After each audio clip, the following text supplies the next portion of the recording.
እኔ ስሜን ተክለ ሳሙኤል ይባላል። ሳሙኤል ተወልጄ ያደኩበት ሲዳማ ክልል ባንሳ ዞን ቡራ የሚባል ወረዳ አካባቢ ነው። ቢያንስ ውትድርና ከዚህ በፊት 1999 ገብቼ እዛ ቆይቻለሁ። እንደገና ተሰናብቼ ነበር። የሆነ ቦታ ተሰጠኝ፣ ተሰናባች ሰራዊት ተብሎ ቦታ ተሰጠኝ። እሱ ቦታ ሊሰራ ስለ ሀገሪቱ በጁንታ ተወራል። ይሄን ካልተዋጋችሁ አሰሩም ተባለን። የተሰጠን ሰዎች አሰሩም ተባለን። ከዛ በኋላ እሺ ብለን መስከረም 29 ውርሶ ማሰልጠኛ ነው ወሰዱን።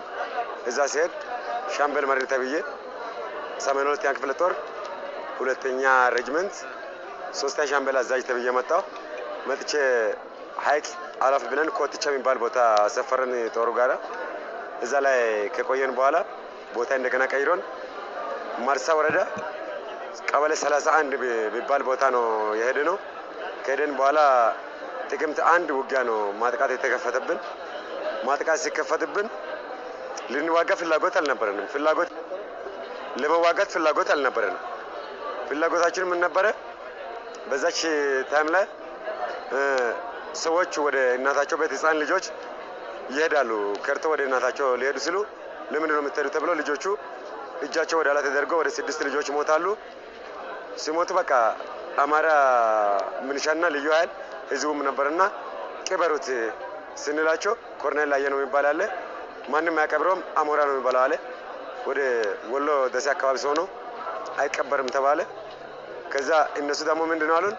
ደቡብና ኦሮሞ እየመጡ ሀገራችን እያሸተቱ ነው፣ እየፈሩ እየሞቱ ሀገራችን ያሸታሉ። እኛ እንዋጋለን ቦምብና ክላሽ ትተው ነው ያሉ። ከዛች በኋላ እኔ ፍላጎቴ ሁሉም ተዘጋ። ሻምበሏ ጋር መጥቼ ተነጋገርን። ውጊያ ሲነሳ ሻምበሏን ጠራሁት። 73 ሰው ነበረን። አንድ ሴት የነበረችው ወደ ክፍለ ጦር ሄደች። 72 ሰው ቀረን። 62 ሰው ይዤው 11 ሰው ደግሞ ሌላ መስመር ላይ የነበረው ተዋግቶ ሞተ በሌላ ሻምበል ጋር። እኔ ጋር የነበረው 62 ሰዎችን ይዤ እኔ ጋራ መንገድ ቀጠለና ሄደን እጅ ሰጠነው። እጅ ስንሰጠው ነበረን መሳሪያ 57 ክላሽ 3 ብሬን 2 ስናይፐርና 5 ሬዲዮ 4 ጋንታ መሪ ጋር ነበረን። እኔ ሬዲዮ ጋር 5 ነበረን። ይሄው ላስረከበ ነው። ከዛ በኋላ ምንድነው ይገላቸዋል ተብለን ነበር። እንኳን ልገሉን ምርጥ የሆነ እንክብካቤ ነው ያዙን። እኔ ጦርነቱ አካባቢ ያየሁት በጣም የሚያስጠላና በጣም በቃ የሚዘገነን ጦርነት ነበረው ማለት ነው። እኔ ኢትዮ ኤርትራ ጦርነትም አይቻለሁ። እንደዚህ አይነት ጦርነት አይቻላቅም። ቢያንስ መንገድ ላይ ድሮ ሰው ሲመታብህ ሲሞትብህ ጥላት ወጣም የሞተ ሰው የሚያነሳ ሰው አልነበረም። አዲስ ወታደር ነው ምንም የሰለጠለው ስለ ጁንታ መጥፎነት ስለ ትግራይ መጥፎነት እንጂ ስለ ጦሩ ስለ ውጊያ ስልት ይሄ ነው የቆሰለ ሰው እንዲህ ነው የሚነሳው የሞተ ሰው እንዲህ ነው የሚቀበረው ተብሎ ነገረው የለም። በቃ ሰው ሲበተን የሞተ ሰው መጨረሻ መንገድ ላይ ነው ሲቀር የነበረው። እኔ መጨረሻ ህይወቴ ውጊያ ላይ አሁን የጠላሁት ምንድነው ዶሮች የሞቱ ልጆች መንገድ ላይ የሞቱ ልጆች ዶሮች አይናቸውን አወጣው ሲበሉ መጨረሻ በቃ ዶሮ ወጣ ደረቱ ላይ ቁጭ ብላ ስትበላ መጨረሻ ነው ሁላችን አለቀሰ ነው። አሁን ያ መጥፎ ትግሬ የተባሉ ወታደሮቹ እነሱ ነው መንገድ ላይ ሲቀብሩ በዶዘር ራሳቸው ጉልበትም እየቆፈሩ በዛች ነው ሲቀብሩ የነበረው። መጨረሻ ጦርነቱ በጣም በእውነት አዘገናኝ ነበረው ማለት ነው። ትግራይ ወታደር አካባቢ በጣም ደስ የሚል ሲቪሉን ይዘርፋል ተባለ። ማንም ሲቪል የምነካሰው የለውም። ጥሩ እንትን ነው እነሱ በአካባቢ ያየ ነው። እኛ አካባቢ የምታየው አዲስ ወታደር ነው። እንኳን ልትዋጋ አብረ ለመኖር ራሱ እንዴት ያናኖር የሚችል ወታደር የለው። ዝም ብሎ መጣ። በዚች ነው እንትን ያለ ነው ፍላጎታችን ጦሩ ፍላጎት። አሁን እኛ ፍላጎታችን ምንድነው? ቢያንስ ይሄ ሰውዬ ሀገራችንን ያሸብሮታል። ሀገሩን ለቆልን ድሮ እንደነበረ ነው ብንሆንና እኛም ወደ እናታችን ቤት ብንሄድ በሚል ነው ፍላጎታችን። መናገር የምፈልገው ይሄ ጦርነቱ ፍላጎት እኔ በበኩሌ የተረዳሁት አማራ ክልልና አብይን ያማከለ ነው ማለት ነው። ኦሮሞና ደቡብ ሌላ ብሔር ዝም ብለን ነው የምንሞተው። ግልጽ ለመናገር ማለት ነው። አብይ ለራሱ የተደረደረ ኑሮ ነው ይኖራለው። እኛ እዚች ጋር የወደቀን የራሱ ልጅ ወደ ውጭ ለማውጣት ምንድነው አለው አሜሪካን አልቀበልም ብላ ነው የተመለሰው ማለት ነው። እኛ ግን ምንም አላማ አማራ ክልል ምንድነው ብሎ ድሮ ትግራይ የነበረው መሬት መለስ ዝም ብሎ ስለሰጣቸው መሬት የተነሳ ነው አማራ ክልል ተነሱ ብሎ ለመዋጋት የሚፈልጉት። አብይ ደግሞ የተለያዩ ጭቆና ማድረግ ስለፈለገ እንጂ በእውነት ዓላማ ምንም የሌለ ጦርነት ነው። እኛ ምን ሞቶ ዓላማ የሌለው ትግራይ ህዝብ ለምንድን ነው ወጥቶ ትግራይ ወታደር ወጥቶ የሚዋጋው? እናቱ የሞተበት ያለ አባቱ የሞተበት ልጆቹ ሴቶች የተደፈሩባቸው አለ። ይሄን ከምናየው ሴቶች አጫውተናል። ምንድነው አለች አንድ ሴት ጓደኛ 5 ሆነው ደፈሩና አንቺ የምትወልጂው ቀጣይ 5 ሆነው ደፈረ ነው ምክንያት አንቺ የምትወልጂው ቀጣይ ጁንታ እንዳይቀላቀል ትግራይ ልጅ እንዳይሆን ሌላ ብሔር እንዲሆን ነው 5 ሆነው ደፈረንባሽ ምናምን ብሎ ሲናገሩ አየሁት። ከዛ በኋላ ሆስፒታል ስትሄዶ ማጽና ውስጥ ምስማርና ድንጋይ ሲወጣ አይቼው ወንድሜ ጭምር ነው የታገልኩ አለሁት ብላ ስታለቅሶ ሁላችን ነው አለቀሰ ነው። ትግራይ ህዝብ ዓላማ አለው። እኛ ምንም ዓላማ የለንም። እነኚህ ልጆች አሉ። አሁን ለምሳሌ ትናንሽ ልጆች ሁለቴ ከርቶ የተያዘ ልጅ ሊሞት የነበረውን ያወጣነው ልጅ አለ። እሱ ልጅ ምንድነው አለው እኛ ጋር ቢያንስ ሰርቶ ለመቀበል እኔም ደቡብ ነኝ። ለምሳሌ አሁን ነው የወጣነው ክልል እንጂ ደቡብ አንዱ አካል ነን።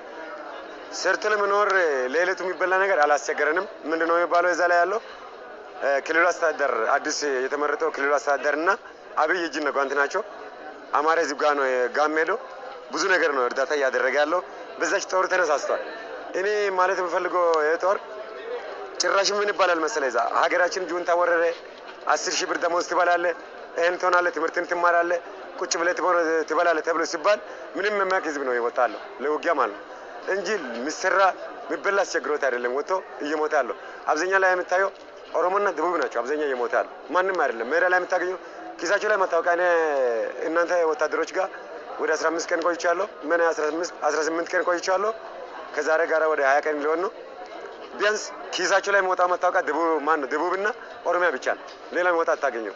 ስለዚህ ምንም እንትን ያልነበረው ማለት ነው። ዝም ብሎ ነው እየሞተ ያለው። ሁለተኛ ደቡብና ኦሮሞ የተዋጋን ያለ ነው። ትግራይ ወታደር ብቻ አይደለም። አማራ ክልል ማነው ልዩ ኃይልና ምንሻው እዚህ ዋን ላይ ሆኖ ምንድነው ማድረገው እየሸሸ ውጊያ ሳይችል እየሸሸ ወደ ዓለም ሄደውን በጥይት ነው ወደ ላይ እየተመታ የሚመለሱ። አሁን እዚች ጋር አማራ ክልል ልዩ ኃይል በእነሱ አማካኝነት የቆሰሉ ልጆች አሉ። ስለዚህ በግዴታ እንጂ ወዶ አይደለም የተዋጋለው የጦር በቃ በግዳጅ ነው የተዋጋን እየሞተን ያለ ነው በሚለው ነገር አለኝ እኔ ማለት ይሄ ፊት ለፊት መዋጋት ላይ መጀመሪያ ጭራሽም እነሱ ፊት ለፊት አልፋ አይዋጉልንም። መጀመሪያ ምንድነው አሉን ክላሽና ቦምብ ስትሆን ቦምብ ነው የሚፈራ ጁንታ ሌላ ነገር ምንም ስለማይፈራ ቦምብ ነው የሚፈራ ስትሆን አሉ 26 ቦምብ ሰጠ ነው። እኔም አብሬ ነበርኩኝ። አንድ ሻምበል አዛዥ አበበ ነው የሚባለው ሻምበል ነው ሬጅመንት አዛዥ ነው ሞቷል አማራ ነው እና እሱን እኔ አየ ነው የሚባል ኮሎኔል ክፍለ ጦር ምክትል ነበረው 26 ቦምብ ተሰጣቸው። ቦምቡን ይዞ ክላሹንም ይዞ የት እንደገባ አይታወቅም። ልዩ ኃይልም ውጊያ ሊነሳ ስለው በምን ማን እንደነገራቸው ሳይታወቅ አወጡ። ልዩ ኃይልና ምንሻ ማለት ነው። ይሄ ወታደር ጋር ይዋጋል። እነሱ ተዋጋ ስትላቸው አይጠጉልም። እነሱ ምንድናት ትልቅ ነገር ያደረገ ነው የሚሉት ምንሻና ልዩ ኃይል ደሴ ዙሪያ ከባቲ ከተለያዩ ቦታ የሚመጣን ይጠብቃል። እናንተ ከኋላ ፊት ለፊት ያለውን ተዋጉ፣ እኛ እርዳታ የምናደርግላችሁ ምግብ እንጀራና የሆነች ዝም ብሎ አሞራ ማይበላ በጎችን ነው ማመጡልን። በዛች ነው የሚሻውሩን እንጂ እነሱ አይዋጉም። ቢያንስ እነሱ እኔ ያለሉ የነበሩት ውስጥ አማራ 10 ሰው አልሞተም። ቢያንስ ይሄ ሁሉ ወታደር ሳልክ 10 አማራ ሞተ ስትለኝ ውሸት ነው የሚለው። ማንም አልሞተም። የሚሞተው ኦሮሞና ደቡብ ብቻ። እንደገና ደግሞ የሚገለው